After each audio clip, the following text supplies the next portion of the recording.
The Wall by Will Smith. When I was 11 years old, my father decided he needed a new wall on the front of his shop. It would be a big wall, roughly 12 feet high by 20 feet long. The old wall was crumbling and he was sick of looking at it. But rather than hire a contractor or construction company, he thought it would be a good project for my younger brother Harry and me. Daddy-O did the demolition. I remember looking at that gaping hole in excruciating disbelief. I was utterly certain that there would never be a wall there ever again. Every day for nearly a year, my brother and I would go to my father's shop after school to work on that wall. We did everything ourselves. We dug the footing, mixed the mortar, and carried the buckets. I still remember the formula: 2 parts cement, 1 part sand, 1 part lime. Harry was in charge of the hose. We'd mix the pile with shovels out on the sidewalk, then fill 2-gallon buckets and lay out separate bricks. We did it without any rebar or wood forms, just one of those levels with a water bubble in the middle.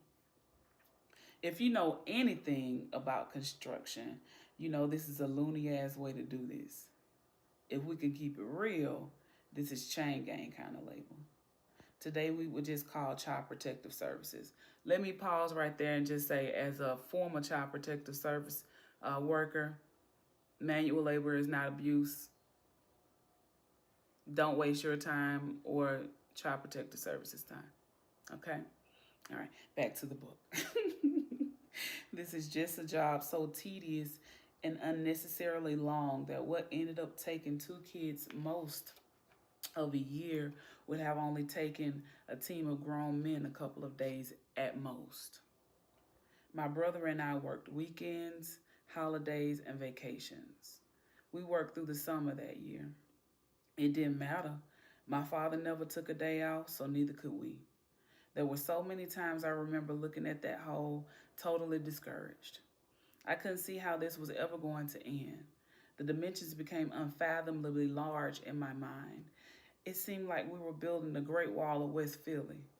Billions of red bricks stretching infinitely into some distant nowhere. I was certain that I would grow old and die still mixing concrete and carrying those buckets. I just knew it. But Daddy-O wouldn't let us stop. Every day we had to be there, mixing concrete, carrying buckets, laying bricks. It didn't matter if it was raining, if it was hot as hell,